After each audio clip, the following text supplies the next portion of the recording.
ಅಲ್ಲಿ ತಮ್ಮ ನೆಚ್ಚಿನ ನಾಯಕ ನಟ ಡಾಕ್ಟರ್ ಶಿವರಾಜ್ಕುಮಾರ್ ಅವರನ್ನ ನೋಡಬೇಕೆಂದೇ ಸೇರಿದ್ದ ಜನ ಸಮೂಹ ಇತ್ತ ತನ್ನನ್ನ ನೋಡುವುದಕ್ಕಾಗಿಯೇ ಅಭಿಮಾನಿ ಬಳಗ ಗಂಟೆಗೂ ಹೆಚ್ಚು ಕಾಲ ಕಾಯುತ್ತಿದ್ದಾರೆ ಅಂತ ತಿಳಿದ ಶಿವಣ್ಣ ವೇದಿಕೆಗೆ ತೆರಳದೆ ನೇರವಾಗಿ ಜನರತ್ತ ಧಾವಿಸಬೇಕೆ. ತಮ್ಮ ಹತ್ತಿರಕ್ಕೆ ನಡೆದುಕೊಂಡು ಬರ್ತಾ ಇರೋ ಹ್ಯಾಟ್ರಿಕ್ ಹೀರೋನನ್ನ ಹತ್ತಿರದಿಂದಲೇ ಕಂಡು ಪುಳಕಿತರಾದ ಅಭಿಮಾನಿಗಳಿಂದ ಕೇಕೆ, ಶಿಳ್ಳೆ, ಚಪ್ಪಾಳೆಗಳ ಕರತಾಡನ.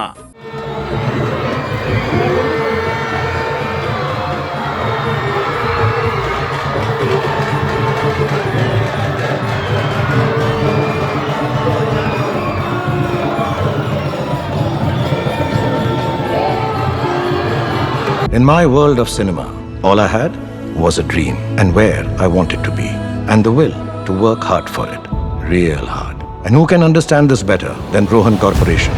After all, it has only taken them 30 years of hard work, passion and dedication to have built success. Rohan Corporation India Private Limited, signature of trust. ಮತ್ತೊಂದೆಡೆ 400 ಅಡಿ ಉದ್ದದ ದೊಡ್ಡ ವೇದಿಕೆಯ ಮುಂಭಾಗದಲ್ಲಿ ಆಸೀನರಾಗಿದ್ದ ಗಣ್ಯ ಮಾನ್ಯರೆಲ್ಲ ಡಾಕ್ಟರ್ ರಾಜ್ ಅವರ ಹಿರಿ ಮಗನಿಗೆ ಎದ್ದು ನಿಂತು ಗೌರವ ಸಲ್ಲಿಸಿದ್ರೆ, ಮತ್ತೊಂದೆಡೆ ಕೊಂಬು ಕಹಳೆ ವಾದಕರಿಂದ ನಾದಸ್ವರದ ಸ್ವಾಗತ.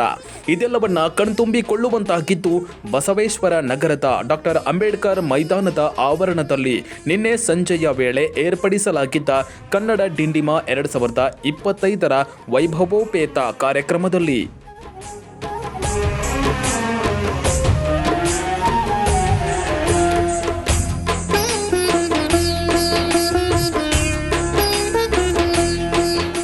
ಹೌದು, ಕನ್ನಡ ರಾಜ್ಯೋತ್ಸವದ ನಿಮಿತ್ತ ಕನ್ನಡ ಡಿಂಡಿಮ ಪ್ರತಿಷ್ಠಾನದ ವತಿಯಿಂದ ಹಮ್ಮಿಕೊಳ್ಳಲಾಗಿದ್ದ ಕನ್ನಡ ಡಿಂಡಿಮ 2025 ಪ್ರಶಸ್ತಿ ವಿತರಣೆ ಮತ್ತು ಸಹಸ್ರ ಕಂಠಗಾನ ವೈಭವ ಮತ್ತು ವರ್ಲ್ಡ್ ರೆಕಾರ್ಡ್ಗಾಗಿ ನಡೆಸಲಾದ ಕಾರ್ಯಕ್ರಮ ಕಣ್ಮನ ಸೆಳೆಯುವಂತಿತ್ತು.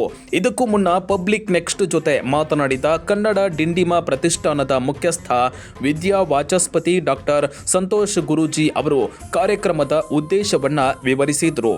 ಗೃಹಿಣಿಯರೇ ನಮ್ಮ ಪರಂಪರೆಯನ್ನ ಮುನ್ನಡೆಸ್ಕೊಂಡು ಹೋಗ್ತಕ್ಕಂಥವ್ರು ಅಂತ ಗೃಹಿಣಿಯರನ್ನೇ ಕರ್ಕೊಂಡು 3,000 ಮಂದಿ ಮಕ್ಕಳು ಮತ್ತೆ ಗೃಹಿಣಿಯರು ಸೇರಿ ಭವ್ಯವಾಗಿರ್ತಕ್ಕಂಥ ವೇದಿಕೆ, ಸುಮಾರು 350-400 ಅಡಿ ಉದ್ದದ ವೇದಿಕೆಯಲ್ಲಿ ಅಷ್ಟು ಜನ ಏಕಕಾಲದಲ್ಲಿ ಇದನ್ನ ಹಾಡನ್ನ ಹಾಡ್ತಾ ಇದ್ದಾರೆ.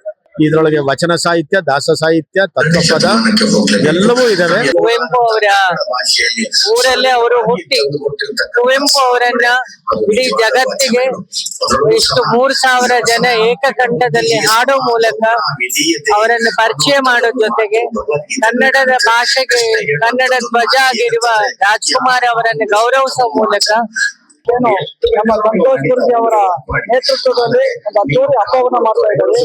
ಈ ಒಂದು ವರ್ಲ್ಡ್ ರೆಕಾರ್ಡ್ ಕಾರ್ಯಕ್ರಮ 3,000 ಜನ ಗೃಹಿಣಿಯರೇ ಈ ಒಂದು ಕಾರ್ಯಕ್ರಮವನ್ನ ಹಾಡುಗಳ ಹೇಳುವ ಮುಖಾಂತರ ವರ್ಲ್ಡ್ ರೆಕಾರ್ಡ್ ಮಾಡ್ತಾ ಇದ್ದೇವೆ.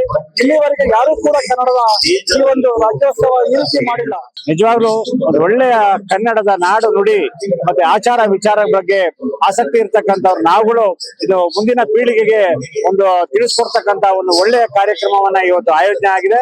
ಬಳಿಕ ಇಲ್ಲಿ ನೆರೆದ 3,000ಕ್ಕೂ ಅಧಿಕ ಮಂದಿ ಕನ್ನಡ ಜಾನಪದ, ದಾಸರ ತತ್ವ ಪದಗಳು, ಶಿವಶರಣರ ವಚನಗಳು, ಕಗ್ಗ ಮತ್ತು ನಾಡಗೀತೆ ಸೇರಿದಂತೆ ಪಂಚ ಪ್ರಕಾರದ ಗೀತೆಗಳನ್ನ ನಿಗದಿತ ಸಮಯದಲ್ಲಿ ಸುಶ್ರಾವ್ಯವಾಗಿ ಹಾಡುವ ಮೂಲಕ ಎಲ್ಲರನ್ನ ರಂಜಿಸಿದ್ರು. ಬಳಿಕ ನಟ ಶಿವರಾಜ್ಕುಮಾರ್ ಅವರು ಪ್ರಶಸ್ತಿ ಪ್ರದಾನ ಮಾಡಿದ್ರು.